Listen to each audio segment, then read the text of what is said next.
ਸਤਿ ਸ਼੍ਰੀ ਅਕਾਲ ਦੋਸਤੋ। ਤੁਹਾਡਾ ਸਵਾਗਤ ਹੈ ਸਾਰਿਆਂ ਦਾ ਲਰਨਿੰਗ ਪੁਆਇੰਟ ਤੇ।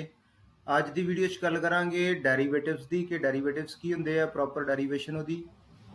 ਇਹ ਜਿਹੜੀ ਡੈਰੀਵੇਟਿਵ ਟਰਮ ਹੈ ਇਹ ਕਿਹਦੇ ਨਾਲ ਜੁੜੀ ਹੋਈ ਹੈ।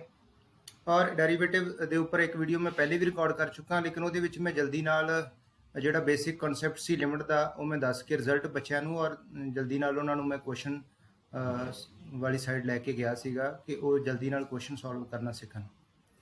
ਲੇਕਿਨ ਮੇਰਾ ਹਮੇਸ਼ਾ ਹੀ ਇਸ ਤਰ੍ਹਾਂ ਦਾ ਤਰੀਕਾ ਰਿਹਾ ਕਿ ਮੈਂ ਕੋਈ ਵੀ ਕਨਸੈਪਟ ਜਿਹੜਾ ਵਾ ਉਹਦਾ ਬੇਸਿਕ ਚੀਜ਼ਾਂ ਜਲਦੀ ਨਾਲ ਦੱਸ ਕੇ ਡਿਫਾਈਨ ਕਰਕੇ ਤੇ ਉਹਨੂੰ ਕੁਐਸਚਨਸ ਵਾਲੀ ਸਾਈਡ ਲੈ ਜਾਣਾ ਬੱਚਿਆਂ ਨੂੰ। ਉਸ ਤੋਂ ਬਾਅਦ ਮੈਂ ਫਿਰ ਇੱਕ ਦੋ ਲੈਕਚਰਸ ਜਿਹੜੇ ਆ ਉਹ ਦੁਬਾਰਾ ਜਿਹੜਾ ਵਾ ਉਸੇ ਚੀਜ਼ ਦੇ ਉੱਪਰ ਲੈ ਕੇ ਆਉਣਾ ਕਿ ਉਹਦੀ ਡੈਪਥ ਕੀ ਹੈਗੀ ਕਨਸੈਪਟ ਦੀ।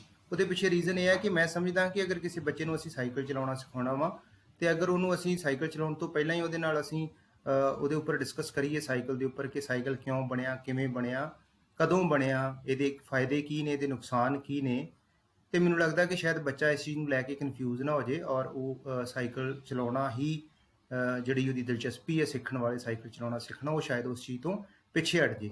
ਇਸ ਕਰਕੇ ਅਗਰ ਉਹ ਸਾਈਕਲ ਚਲਾਉਣਾ ਸਿੱਖ ਲੈਂਦਾ ਤੇ ਉਸ ਤੋਂ ਬਾਅਦ ਅਸੀਂ ਉਹਦੇ ਨਾਲ ਗੱਲ ਕਰਦੇ ਹਾਂ ਔਰ ਉਹਨੂੰ ਦੱਸਣਾ ਚਾਹੁੰਦੇ ਹਾਂ ਕਿ ਸਾਈਕਲ ਕਿਵੇਂ ਬਣਿਆ, ਤੇ ਸ਼ਾਇਦ ਉਹ ਮੈਨੂੰ ਲੱਗਦਾ ਕਿ ਉਹਦੇ ਨਾਲੋਂ ਜ਼ਿਆਦਾ ਇੰਟਰਸਟ ਲਵੇਗਾ ਕਿ ਹਾਂਜੀ ਸਾਈਕਲ ਕਿਵੇਂ ਬਣਿਆ। ਤੇ ਉਸੇ ਤਰੀਕੇ ਨਾਲ ਮੈਨੂੰ ਲੱਗਦਾ ਕਿ ਅਸੀਂ ਡੈਰੀਵੇਟਿਵ ਦੇ ਜਿਹੜੇ ਕੁਐਸਚਨਸ ਆ ਤੁਸੀਂ ਸਿੱਖ ਲਏ ਆ ਸੋਲਵ ਕਰਨੇ, ਜਿਹੜੇ ਮੇਰੇ ਦੋਸਤਾਂ ਨੇ ਵੀਡੀਓ ਵੇਖੀ ਹੈ। ਔਰ ਅੱਜ ਦਾ ਜਿਹੜਾ ਮੇਰਾ ਆਬਜੈਕਟਿਵ ਆ ਉਹ ਤੁਹਾਨੂੰ ਡੈਰੀਵੇਟਿਵ ਬਾਰੇ ਦੱਸਣਾ ਕਿ ਡੈਰੀਵੇਟਿਵ ਕੀ ਹੈ, ਡੈਰੀਵੇਟਿਵ ਦੇ ਨਾਲ ਕਿਹੜੀਆਂ ਟਰਮਸ ਜਿਹੜੀਆਂ ਨੇ ਉਹ ਜੁੜੀਆਂ ਨੇ। ਡੈਰੀਵੇਟਿਵ ਜਿਹੜੀ ਹੈਗੀ ਬੇਸਿਕਲੀ ਡੈਰੀਵੇਟਿਵ ਜਿਹੜਾ ਹੈਗਾ ਉਹ ਰੇਟ ਆਫ ਚੇਂਜ ਹੈ। Rate of change means how fast something is changing. ਕੋਈ ਪਰਟੀਕੂਲਰ ਚੀਜ਼ ਕਿਸ ਰੇਟ ਨਾਲ ਚੇਂਜ ਹੁੰਦੀ ਹੈ। ਔਰ ਦੋ ਚੀਜ਼ਾਂ ਜਿਹੜੀਆਂ ਦੋ ਟਰਮਸ ਨੇ ਜਿਹੜੀਆਂ ਰੇਟ ਆਫ ਚੇਂਜ ਦੇ ਅਗੇਂਸਟ ਨੇ ਹੋ ਗਈਆਂ ਐਵਰੇਜ ਰੇਟ ਆਫ ਚੇਂਜ ਔਰ ਦੂਸਰੀ ਹੈਗੀ ਹੈ ਇਨਸਟੈਂਟੇਨੀਅਸ ਰੇਟ ਆਫ ਚੇਂਜ, ਜਿਹਦੇ ਉੱਪਰ ਅਸੀਂ ਕਨਸੈਂਟਰੇਟ ਕਰਨਾ। ਜਿਹੜੀ ਇਨਸਟੈਂਟੇਨੀਅਸ ਰੇਟ ਆਫ ਚੇਂਜ ਹੈ ਇਹ ਬਹੁਤ ਅੱਛੀ ਟਰਮ ਹੈ ਔਰ ਇਹ ਬਿਊਟੀ ਹੈ ਕੈਲਕੂਲਸ ਦੀ। ਜਿਹੜੇ ਅਸੀਂ ਡੈਰੀਵੇਟਿਵਸ ਦੀ ਗੱਲ ਕਰਨੀ ਹੈ ਇਹਦੇ ਵਿੱਚ ਅਸੀਂ ਲਿਮਿਟ ਦੀ ਵੀ ਗੱਲ ਕਰਾਂਗੇ ਔਰ ਰੀਅਲੀ ਤੁਸੀਂ ਇੰਜੋਏ ਕਰੋਗੇ ਕਿ ਵਾਕਈ ਇਹ ਕੈਲਕੂਲਸ ਜਿਹੜਾ ਵਾ ਉਹ ਕਿੰਨੀਆਂ ਪ੍ਰੋਬਲਮਸ ਜਿਹੜੀਆਂ ਵਾ ਉਹ ਅਸੀਂ ਬਿਨਾਂ ਲਿਮਿਟ ਦੇ ਕਨਸੈਪਟ ਤੋਂ ਸੋਲਵ ਹੀ ਨਹੀਂ ਕਰ ਸਕਦੇ। ਅੱਗੇ ਵਧਦੇ ਹਾਂ।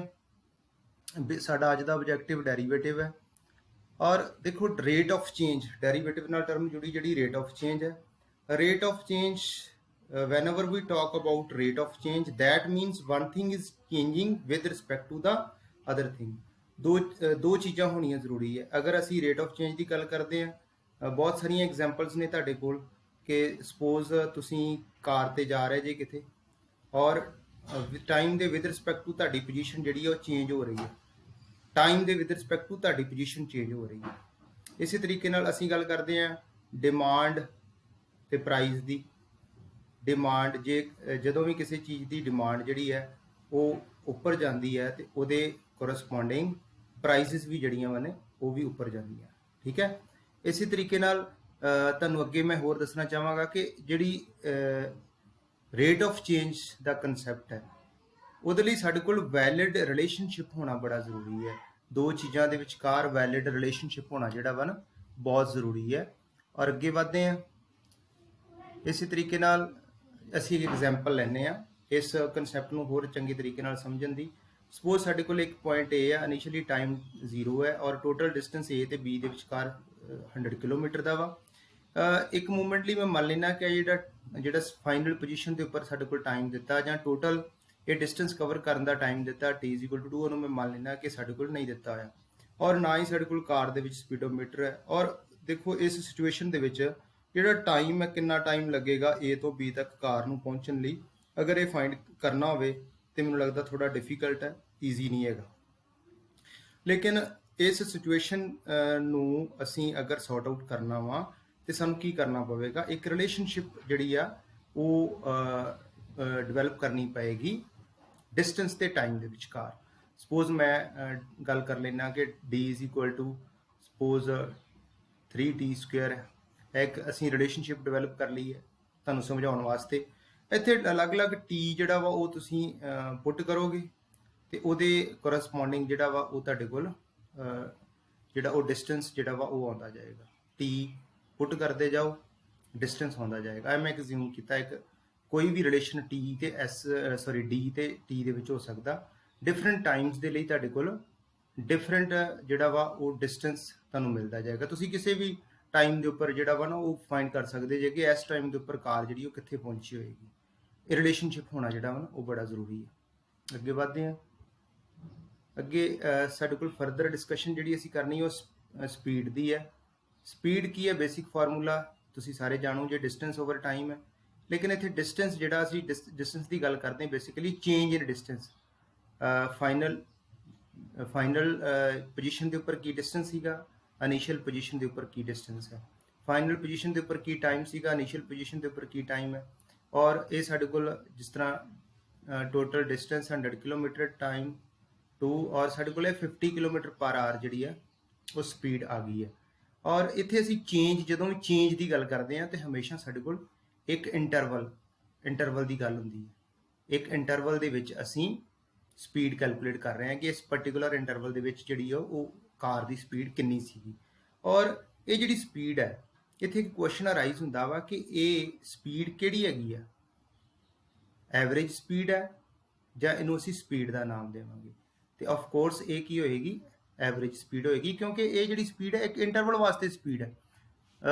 0 ਤੋਂ ਲੈ ਕੇ 100 ਕਿਲੋਮੀਟਰ ਤੱਕ ਦੀ ਸਪੀਡ ਹੈ। ਇਨ ਬਿਟਵੀਨ ਕਿਸੇ ਵੀ ਪਾਰਟਿਕੂਲਰ ਟਾਈਮ ਦੇ ਉੱਪਰ ਜਿਹੜੀ ਸਪੀਡ ਹੈ ਉਹ 40 ਕਿਲੋਮੀਟਰ ਵੀ ਹੋ ਸਕਦੀ ਹੈ, ਔਰ ਕਿਸੇ ਪਾਰਟਿਕੂਲਰ ਮੂਵਮੈਂਟ ਦੇ ਉੱਪਰ ਇਹ ਸਪੀਡ 60 ਕਿਲੋਮੀਟਰ ਪਰ ਆਰ ਵੀ ਰਹੀ ਹੋ ਸਕਦੀ ਹੈ। ਇਸ ਕਰਕੇ ਇਹ ਜਿਹੜੀ ਸਪੀਡ ਹੈ ਇਹਨੂੰ ਅਸੀਂ ਐਵਰੇਜ ਸਪੀਡ ਕਵਾਂਗੇ। ਅੱਗੇ ਵਧਦੇ ਹਾਂ। ਇੱਕ ਹੋਰ ਐਗਜ਼ਾਮਪਲ ਅਸੀਂ ਲੈਂਦੇ ਆ, ਔਰ ਸਾਡਾ ਜਿਹੜਾ ਮੇਨ ਫੋਕਸ ਹੈ ਉਹ ਅਸੀਂ ਕਿੱਥੇ ਪਹੁੰਚਣਾ ਵਾ, ਅਸੀਂ ਪਹੁੰਚਣਾ ਵਾ ਇੰਸਟੈਂਟੇਨੀਅਸ ਸਪੀਡ ਦੇ ਉੱਪਰ। ਇੰਸਟੈਂਟੇਨੀਅਸ ਕਿਸੇ ਪਾਰਟਿਕੂਲਰ ਮੂਵਮੈਂਟ ਦੇ ਉੱਪਰ, ਜਿਵੇਂ ਅਸੀਂ ਐਗਜ਼ਾਮਪਲ ਡਿਸਕਸ ਕੀਤੀ ਹੈ, ਉਹਦੇ ਵਿੱਚ t=0 ਤੋਂ ਲੈ ਕੇ t=2 ਆਵਰਸ ਤੱਕ। ਇੱਥੇ ਕਿਸੇ ਪਾਰਟਿਕੂਲਰ ਪੁਆਇੰਟ ਦੇ ਉੱਪਰ t=1 ਆਵਰ ਦੇ ਉੱਪਰ ਅਸੀਂ ਅਗਰ ਸਪੀਡ ਫਾਈਂਡ ਕਰਨੀ ਹੋਵੇ ਤਾਂ ਕਿਸ ਤਰ੍ਹਾਂ ਕਰਨੀ ਹੈ। ਇਹ ਸਿਚੁਏਸ਼ਨ ਨੂੰ ਅਸੀਂ ਹੋਰ ਜ਼ਿਆਦਾ ਕਲੈਰਿਟੀ ਨਾਲ ਦੇਖਦੇ ਹਾਂ ਦੂਸਰੀ ਐਗਜ਼ਾਮਪਲ ਦੇ ਥਰੂ। ਕਾਰ ਜਿਹੜੀ ਹੈ ਉਹ ਸਟਾਰਟ ਹੋ ਰਹੀ ਹੈ A ਪੁਆਇੰਟ ਤੋਂ, ਇਨੀਸ਼ੀਅਲੀ ਟਾਈਮ 0 ਸੈਕਿੰਡਸ, ਔਰ ਮੂਵ ਕਰਦੀ ਜਾ ਰਹੀ ਹੈ। ਅਚਾਨਕ ਕੀ ਹੁੰਦਾ, 10 ਸੈਕਿੰਡ ਦੇ ਬਾਅਦ ਉਹਦਾ ਐਕਸੀਡੈਂਟ ਹੋ ਜਾਂਦਾ। ਇਸ ਪੁਆਇੰਟ ਦੇ ਉੱਪਰ ਕਾਰ ਦਾ ਐਕਸੀਡੈਂਟ ਹੋ ਜਾਂਦਾ t=10 ਸੈਕਿੰਡ ਦੇ ਬਾਅਦ। ਔਰ ਸਾਡੇ ਸਾਹਮਣੇ ਕੀ ਸਿਚੁਏਸ਼ਨ ਬਣ ਗਈ ਹੈ ਕਿ ਕਿਹੜਾ ਆਈਡੀਆ ਵਾ, ਕਿਹੜੀ ਚੀਜ਼ ਹੈ ਜਿਹੜੀ ਸਾਨੂੰ ਇਹ ਦੱਸੇਗੀ, ਕਿੱਥੋਂ ਸਾਨੂੰ ਆਈਡੀਆ ਮਿਲੇਗਾ ਕਿ ਜਿਹੜਾ ਕਾਰ ਡਰਾਈਵਰ ਹੈ ਉਹਨੂੰ ਕਿੰਨੀਆਂ ਕੁ ਇੰਜਰੀਜ਼ ਹੋਈਆਂ ਨੇ, ਕਿੱਥੋਂ ਆਈਡੀਆ ਮਿਲੇਗਾ। ਕਿਹੜੀ ਚੀਜ਼ ਦੱਸੇਗੀ, ਐਵਰੇਜ ਸਪੀਡ ਦੱਸੇਗੀ। ਦੇਖੋ ਜਦੋਂ ਵੀ ਐਕਸੀਡੈਂਟ ਹੁੰਦਾ ਉਹਦੇ ਵਿੱਚ ਸਪੀਡ ਜਿਹੜੀ ਹੈ ਉਹਦਾ ਬਹੁਤ ਵੱਡਾ ਰੋਲ ਹੁੰਦਾ। ਓਵਰ ਸਪੀਡਿੰਗ ਕਾਰਸ ਦੇ ਐਕਸੀਡੈਂਟ ਹੁੰਦੇ ਤੇ ਬਹੁਤ ਜ਼ਿਆਦਾ ਲਾਸ ਹੁੰਦਾ।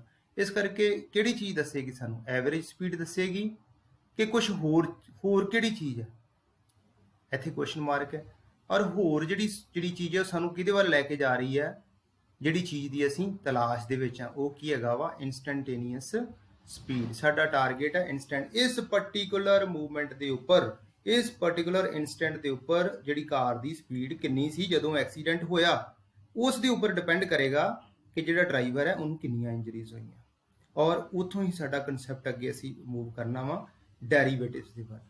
ਡੈਰੀਵੇਟਿਵ ਬੇਸਿਕਲੀ ਕੀ ਹੈਗਾ, rate of change in one variable with respect to another very. Instantaneous change, ਉਹ ਵੀ ਇੰਸਟੈਂਟੇਨੀਅਸ ਚੇਂਜ। ਅਸੀਂ ਇੱਥੇ ਗੱਲ ਕਰਨੀ ਹੈ ਕਿ t=10 ਸੈਕਿੰਡਸ ਦੇ ਉੱਪਰ ਪਾਰਟਿਕੂਲਰਲੀ ਜਿਹੜੀ ਸਾਡੇ ਕੋਲ ਸਪੀਡ ਸੀਗੀ ਉਹ ਕਿੰਨੀ ਹੈ। ਅੱਗੇ ਵਧਦੇ ਹਾਂ। ਦੇਖੋ ਮੈਂ ਪਹਿਲੇ ਵੀ ਦੱਸ ਚੁੱਕਾ ਕਿ ਅਗਰ ਅਸੀਂ ਗੱਲ ਕਰਨੀ ਹੈ ਡਿਸਟੈਂਸ ਔਰ ਟਾਈਮ ਦੀ, ਡਿਸਟੈਂਸ ਓਵਰ ਟਾਈਮ, ਅਗਰ ਅਸੀਂ ਸਪੀਡ ਦਾ ਫਾਰਮੂਲਾ ਲਗਾਉਣਾ ਤੇ change in distance, change in time. ਇੱਥੇ ਇੰਟਰਵਲ ਦੀ ਗੱਲ ਕਰਦੇ ਹਾਂ, ਹਮੇਸ਼ਾ ਇੰਟਰਵਲ ਦਾ ਡਿਸਟੈਂਸ ਕੱਢਾਂਗੇ ਅਸੀਂ। ਅਗਰ ਡਿਸਟੈਂਸ ਕੱਢਣਾ ਵਾ ਤੇ 2 ਪੁਆਇੰਟ ਦੇ ਬਿਟਵੀਨ ਕੱਢਾਂਗੇ। ਇੱਕ ਪੁਆਇੰਟ ਦਾ ਡਿਸਟੈਂਸ ਕਿਸ ਤਰ੍ਹਾਂ ਕੱਢਾਂਗੇ, 2 ਪੁਆਇੰਟ ਚਾਹੀਦੇ ਸਾਨੂੰ। ਲੇਕਿਨ ਇਸ ਸਿਚੁਏਸ਼ਨ ਦੇ ਵਿੱਚ ਕੀ ਆ ਕਿ t=10, ਔਰ ਸਪੋਜ਼ ਕਰਦੇ ਹਾਂ ਕਿ t=10 ਉਸ ਪਾਰਟਿਕੂਲਰ ਪੁਆਇੰਟ ਦੇ ਉੱਪਰ, ਜਿੱਥੇ t=10 ਹੈ, ਉਸ ਪੁਆਇੰਟ ਦੇ ਉੱਪਰ ਜਿਹੜਾ ਡਿਸਟੈਂਸ ਕਾਰ ਨੇ ਕਵਰ ਕੀਤਾ 20 ਕਿਲੋਮੀਟਰ ਕੀਤਾ। ਤੇ ਸਾਡੇ ਕੋਲ ਤੇ ਇੱਥੇ ਡਿਸਟੈਂਸ 20 ਕਿਲੋਮੀਟਰ ਹੈ, t10 ਹੈ, ਇੱਕ ਹੀ ਪੁਆਇੰਟ ਹੈ। ਤੇ ਇੱਕ ਪੁਆਇੰਟ ਦੇ ਵਿੱਚ ਅਸੀਂ ਜਿਹੜਾ ਵਾ ਉਹ ਡਿਸਟੈਂਸ ਕਿਸ ਤਰ੍ਹਾਂ ਕੱਢਾਂਗੇ, ਇੱਕ ਪੁਆਇੰਟ ਦੇ ਵਿੱਚ ਜਿਹੜਾ ਟਾਈਮ ਦਾ ਡਿਫਰੈਂਸ ਹੈ ਕਿਵੇਂ ਕੱਢਾਂਗੇ ਅਸੀਂ। ਉਹਦੇ ਸਾਡੇ ਕੋਲ 0 ਆ ਜਾਏਗਾ। ਚੇਂਜ ਇਨ ਟਾਈਮ ਵੀ 0 ਹੈ ਤੇ ਚੇਂਜ ਇਨ ਡਿਸਟੈਂਸ ਵੀ 0 ਹੈ। ਔਰ ਉਹਦੇ ਥਰੂ ਜਿਹੜਾ ਬੇਸਿਕ ਫਾਰਮੂਲਾ ਐਵਰੇਜ ਸਪੀਡ ਦਾ, ਐਵਰੇਜ ਸਪੀਡ ਫਾਈਂਡ ਕਰਨ ਦਾ, ਉਹਦੇ ਥਰੂ ਤੇ ਸਾਡੇ ਕੋਲ 0/0 ਆ ਜਾਏਗਾ, ਇੰਟਰਮੀਡੀਏਟ ਫਾਰਮ ਆ ਜਾਏਗੀ। ਇਹ ਤੇ ਬੜੀ ਪ੍ਰੋਬਲਮ ਹੈ। ਲੇਕਿਨ ਤੁਸੀਂ ਖੁਸ਼ ਹੋ ਜਾਓਗੇ ਔਰ ਤੁਸੀਂ ਹੈਰਾਨ ਹੋਵੋਗੇ ਕਿ ਕੈਲਕੂਲਸ ਦੀ ਬਿਊਟੀ ਕੀ ਹੈ। ਕੈਲਕੂਲਸ ਸਾਨੂੰ ਇਸ ਸਿਚੁਏਸ਼ਨ ਦੇ ਵਿੱਚੋਂ ਕੱਢੇਗਾ, 100% ਕੱਢੇਗਾ। ਔਰ ਫਰਦਰ ਜਿਹੜੀ ਇਹ ਸਿਚੁਏਸ਼ਨ ਹੈ, ਇੱਥੋਂ ਹੀ ਲਿਮਟ ਦਾ ਕਨਸੈਪਟ ਡਿਵੈਲਪ ਹੋਇਆ। ਇੱਥੋਂ ਹੀ ਮੈਥਮੈਟੀਸ਼ੀਅਨਸ ਜਿਹੜੇ ਆ ਉਹਨਾਂ ਨੇ ਸੋਚਣਾ ਸ਼ੁਰੂ ਕੀਤਾ ਔਰ ਉਹਨਾਂ ਨੇ ਡਿਵੈਲਪ ਕੀਤਾ ਬਹੁਤ ਵਧੀਆ ਕਨਸੈਪਟ ਲਿਮਟ, ਜਿਹਨੇ ਬਹੁਤ ਸਾਰੀਆਂ ਪ੍ਰੋਬਲਮਸ ਜਿਹੜੀਆਂ ਨੇ ਉਹਨਾਂ ਨੂੰ ਸੌਰਟ ਆਊਟ ਕੀਤਾ, ਜਿਹੜੀਆਂ ਲਿਮਟਸ ਤੋਂ ਪਹਿਲਾਂ ਅਸੀਂ ਸੋਲਵ ਨਹੀਂ ਕਰ ਸਕਦੇ ਸੀਗੇ। ਔਰ ਹੁਣ ਅਸੀਂ ਅੱਗੇ ਵਧਦੇ ਹਾਂ। ਐਗਜ਼ੈਕਟਲੀ t = 10 ਸੈਕਿੰਡਸ ਦੇ ਉੱਪਰ ਸਪੀਡ। ਦੇਖੋ ਸਿਚੁਏਸ਼ਨ ਉਹੀ ਹੈ। ਇਹ ਕੀ ਹੈ? Change in distance, change in time. ਲੇਕਿਨ ਹੁਣ ਕੁਐਸਚਨ ਇਹ ਹੈ ਕਿ ਚੇਂਜ ਇਨ ਟਾਈਮ ਤੇ ਸਾਡੇ ਕੋਲ 0 ਆ ਰਿਹਾ ਸੀ, ਲੇਕਿਨ ਇੱਥੇ ਕੀ ਕਰ ਰਹੇ ਹਾਂ ਅਸੀਂ ਕੀ ਕਰਨਾ ਕਿ ਇੱਥੇ ਬਹੁਤ ਛੋਟਾ ਇੰਟਰਵਲ ਲੈ ਲੈਣਾ। ਐਵਰੇਜ ਸਪੀਡ ਦੇ ਕਨਸੈਪਟ ਦੇ ਥਰੂ ਹੀ ਅਸੀਂ ਇੰਸਟੈਂਟੇਨੀਅਸ ਸਪੀਡ ਤੱਕ ਪਹੁੰਚਣਾ। ਬਹੁਤ ਛੋਟਾ ਇੰਟਰਵਲ ਲੈ ਲੈਣਾ। ਹੁਣ ਸਾਡੇ ਕੋਲ ਇੱਥੇ ਰਿਲੇਸ਼ਨਸ਼ਿਪ ਅਸੀਂ ਕੋਈ ਇੱਥੇ ਸਪੈਸੀਫਾਈ ਨਹੀਂ ਕੀਤੀ ਔਰ ਮੈਂ ਦੱਸ ਰਿਹਾ ਤੁਹਾਨੂੰ ਕਿ ਇੱਥੇ ਸਪੋਜ਼ ਅਸੀਂ t = 10 ਸੈਕਿੰਡਸ ਦੇ ਉੱਪਰ ਅਸੀਂ ਸਪੀਡ ਫਾਈਂਡ ਕਰਨੀ ਹੈ, ਇੰਸਟੈਂਟੇਨੀਅਸ ਸਪੀਡ। ਲੇਕਿਨ ਅਸੀਂ ਕੀ ਕਰਦੇ ਹਾਂ, t = 9.99 ਸੈਕਿੰਡਸ ਜਿਹੜਾ ਵਾ ਉਸ ਤੋਂ ਪਹਿਲਾਂ ਵਾਲਾ ਜਿਹੜਾ ਇੱਕ ਇੰਟਰਵਲ ਲੈ ਲੈਂਦੇ ਹਾਂ, t = 9.99 ਔਰ t = 10। ਤੇ ਇਹਦੇ ਅਕੋਰਡਿੰਗ ਜਿਹੜਾ ਸਾਡੇ ਕੋਲ ਡੈਲਟਾ ਟੀ ਹੋਏਗਾ ਉਹ ਤੇ ਬਹੁਤ ਛੋਟਾ ਰਹਿ ਗਿਆ। ਡੈਲਟਾ ਟੀ ਜਿਹੜਾ ਵਾ ਬਹੁਤ ਛੋਟਾ ਵਾ, 0.001, ਠੀਕ ਹੈ। ਔਰ ਮੇਰੇ ਅਕੋਰਡਿੰਗ 0.001 ਬੜੀ ਛੋਟੀ ਟਰਮ ਹੈ। ਹੋ ਸਕਦਾ ਹੈ ਕਿਸੇ ਦੂਸਰੇ ਪਰਸਨ ਦੇ ਥਰੂ ਇਸ ਤੋਂ ਵੀ ਡੈਲਟਾ ਟੀ ਦੀ ਵੈਲਿਊ ਛੋਟੀ ਹੋ ਜੇ, 0.001 ਤੀਸਰੇ ਪਰਸਨ ਦੇ ਥਰੂ ਹੋਰ ਵੀ ਛੋਟੀ ਹੋ ਜੇ। ਇਸ ਕਰਕੇ ਉਹਨੂੰ ਅਸੀਂ ਮਤਲਬ ਇਹਦੇ ਬਾਰੇ ਕੁਝ ਇਹ ਨਹੀਂ ਅਸੀਂ ਜਨਰਲਾਈਜ਼ ਕਰ ਸਕਦੇ ਕਿ ਇਹੀ ਛੋਟੀ ਵੈਲਿਊ। ਇਹਨੂੰ ਇਸ ਪ੍ਰੋਬਲਮ ਚੋਂ ਨਿਕਲਣ ਵਾਸਤੇ ਲਿਮਟ ਸਾਡੀ ਹੈਲਪ ਕਰ ਰਹੀ ਹੈ। ਅਸੀਂ ਕੀ ਕਰ ਰਹੇ ਹਾਂ ਇਸ ਸਿਚੁਏਸ਼ਨ, ਹੁਣ ਡੈਲਟਾ ਐਸ ਮੈਂ ਇੱਥੇ ਦੱਸ ਨਹੀਂ ਸਕਦਾ ਕਿਉਂਕਿ ਸਾਡੇ ਕੋਲ ਰਿਲੇਸ਼ਨ ਨਹੀਂ ਹੈਗਾ ਡੈਲਟਾ ਤੇ ਟੀ ਦੇ ਵਿੱਚ ਕਿ ਕੀ ਰਿਲੇਸ਼ਨ ਹੈ। ਸਾਡੇ ਕੋਲ ਰਿਲੇਸ਼ਨ ਹੋਵੇ ਤੇ ਅਸੀਂ ਉਸ ਪਾਰਟਿਕੂਲਰ ਚੇਂਜ ਇਨ ਟਾਈਮ ਦੇ ਕੋਰਸਪੋਂਡਿੰਗ ਅਸੀਂ ਚੇਂਜ ਇਨ ਡਿਸਟੈਂਸ ਫਾਈਂਡ ਕਰ ਸਕਦੇ ਹਾਂ। ਚੇਂਜ ਇਨ ਡਿਸਟੈਂਸ ਅਸੀਂ ਕੈਲਕੂਲੇਟ ਕਰ ਸਕਦੇ ਹਾਂ ਜੇ ਸਾਡੇ ਕੋਲ ਰਿਲੇਸ਼ਨਸ਼ਿਪ ਹੋਵੇ। ਇੱਥੇ ਅਸੀਂ ਸਿਰਫ ਸਮਝਾਉਣ ਵਾਸਤੇ ਤੁਹਾਨੂੰ ਐਗਜ਼ਾਮਪਲ ਲਈਏ। ਤੇ ਡੈਲਟਾ ਟੀ ਅਪਰੋਚ ਟੂ 0 ਅਸੀਂ ਇਹ ਕੈਲਕੂਲੇਸ਼ਨ ਜਿਹੜੀ ਹੈ ਇਹ ਕਰਨੀ ਹੈ। ਕਾਹਦੇ ਵਾਸਤੇ ਕਰਨੀ ਹੈ? ਡੈਲਟਾ ਟੀ ਜਦੋਂ 0 ਨੂੰ ਅਪਰੋਚ ਕਰ ਜੇ ਤੇ ਡੈਲਟਾ ਟੀ ਕੀ ਹੈਗਾ? ਇਹ 0.001, ਇਹ ਬਹੁਤ ਛੋਟਾ ਹੋ ਜਾਏਗਾ ਤੇ ਇਹ ਜਿਹੜਾ ਸਾਡਾ ਇੰਟਰਵਲ ਹੈ ਬਹੁਤ ਛੋਟਾ ਹੋਗਾ। ਅਲਟੀਮੇਟਲੀ ਤੁਸੀਂ ਕਿੱਥੇ ਪਹੁੰਚ ਜਾਓਗੇ? t = 10 ਦੇ ਉੱਪਰ ਹੀ ਪਹੁੰਚ ਜਾਓਗੇ। ਜਿਹੜੀ ਸਾਡੇ ਕੋਲ ਐਵਰੇਜ ਸਪੀਡ ਬਹੁਤ ਛੋਟੇ ਇੰਟਰਵਲ ਵਾਸਤੇ ਆ ਜਾਏਗੀ। ਇਹ ਕਿਹੜੀ ਸਪੀਡ ਹੋ ਜਾਏਗੀ? ਇੰਸਟੈਂਟੇਨੀਅਸਲੀ ਜਿਹੜੀ ਇੰਸਟੈਂਟੇਨੀਅਸ ਸਪੀਡ ਹੈ ਉਹੀ ਆ ਜਾਏਗੀ t = 10 ਵਾਸਤੇ। ਤੇ ਸਾਡੀ ਜਿਹੜੀ ਪ੍ਰੋਬਲਮ ਹੈ ਉਹ ਸਾਡੀ ਲਿਮਟ ਨੇ ਖਤਮ ਕਰ ਦਿੱਤੀ ਹੈ। ਅਸੀਂ ਡੈਲਟਾ ਟੀ ਅਪਰੋਚ ਟੂ 0 ਵਾਸਤੇ ਜਿਹੜੀ ਹੈ ਸਪੀਡ, ਐਵਰੇਜ ਸਪੀਡ ਕੈਲਕੂਲੇਟ ਕਰ ਰਹੇ ਹਾਂ। ਇਸ ਫਰਦਰ ਸਾਡੇ ਕੋਲ ਆ ਜਾਏਗੀ instantaneous speed exactly at t = 10 seconds ਲਈ। ਬਹੁਤ ਨਜ਼ਦੀਕ ਪਹੁੰਚ ਜਾਵਾਂਗੇ ਅਸੀਂ। ਅੱਗੇ ਅਸੀਂ ਇਸੇ ਰਿਜ਼ਲਟ ਨੂੰ ਜਨਰਲਾਈਜ਼ ਕਰ ਦਿੰਦੇ ਹਾਂ ਡੈਰੀਵੇਟਿਵਸ ਲਈ ਕਿ ਅਸੀਂ ਡੈਰੀਵੇਟਿਵ ਵੀ ਕੀ ਹੈ? ਡੈਰੀਵੇਟਿਵ ਵੀ ਇੰਸਟੈਂਟੇਨੀਅਸ ਰੇਟ ਆਫ ਚੇਂਜ ਹੀ ਹੈਗੀ with of one variable with respect to the other variable. ਜਦੋਂ ਵੀ ਅਸੀਂ ਗੱਲ ਰੇਟ ਆਫ ਚੇਂਜ ਦੀ ਕਰਦੇ ਹਾਂ, ਮੈਂ ਸਟਾਰਟਿੰਗ ਦੱਸ ਚੁੱਕਾ ਕਿ ਉੱਥੇ ਦੋ ਵੇਰੀਏਬਲਸ ਦਾ ਹੋਣਾ ਬੜਾ ਜ਼ਰੂਰੀ ਹੈ, ਦੋ ਚੀਜ਼ਾਂ ਦਾ ਹੋਣਾ ਬੜੀ ਜ਼ਰੂਰੀ ਹੈ। ਇੱਕ ਦੇ ਵਿਦ ਰਿਸਪੈਕਟ ਟੂ ਦੂਸਰੇ ਦੇ ਵਿੱਚ ਅਸੀਂ ਰੇਟ ਆਫ ਚੇਂਜ ਫਾਈਂਡ ਕਰਦੇ ਹਾਂ। ਇੱਥੇ ਕਿਹਦੇ ਵਿਦ ਰਿਸਪੈਕਟ ਟੂ ਕਰਨੀ ਹੈ? x ਦੇ ਵਿਦ ਰਿਸਪੈਕਟ ਟੂ y 'ਚ ਰੇਟ ਆਫ ਚੇਂਜ ਕਰਨੀ ਹੈ। ਤੇ ਇੱਥੇ ਅਸੀਂ ਚੇਂਜ ਇਨ x ਜਿਹੜੀ ਹੈ ਉਹ ਕਿੰਨੀ ਲੈਣੀ ਹੈ? Delta x। ਸਾਡਾ ਜਿਹੜਾ ਅਸੀਂ ਇੰਟਰਵਲ ਬਣਾ ਰਹੇ ਹਾਂ ਉਹ ਕਿੰਨਾ ਬਣਾ ਰਹੇ ਹਾਂ? x + delta x, y + delta y। ਔਰ ਉਹੀ ਕੰਸੈਪਟ ਅਸੀਂ ਅਪਲਾਈ ਕਰ ਰਹੇ ਹਾਂ। Rate derivative of y with respect to x, limit delta x approach to 0, delta y delta x। ਮੈਂ ਸਮਝਾ ਚੁੱਕਾ ਇੰਸਟੈਂਟੇਨੀਅਸ ਸਪੀਡ ਦੇ ਥਰੂ। ਇੱਥੇ ਅਸੀਂ rate of change in y with respect to x ਇੱਥੇ ਡੈਫੀਨੇਸ਼ਨ ਅਪਲਾਈ ਕਰਨੀ ਹੈ। ਚੇਂਜ ਇਨ y ਕੀ ਆ ਰਿਹਾ? Delta y, y + delta y - y। Change in x, x + delta x - x। Change in x solve ਕਰਕੇ delta x, limit delta x approach to 0।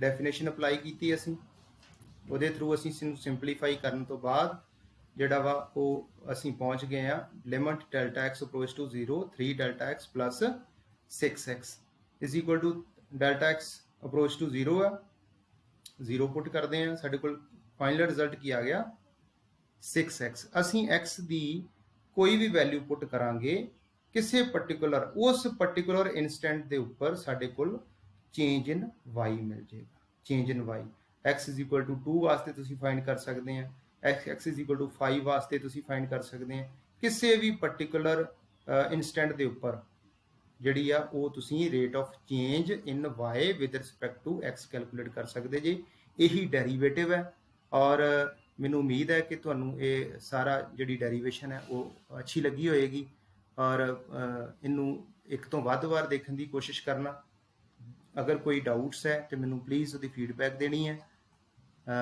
ਔਰ ਇਸੇ ਤਰੀਕੇ ਨਾਲ ਮਿਹਨਤ ਕਰਦੇ ਰਹੋ keep smiling keep learning with learning point thank you very much one and all God bless you all. Thank you very much.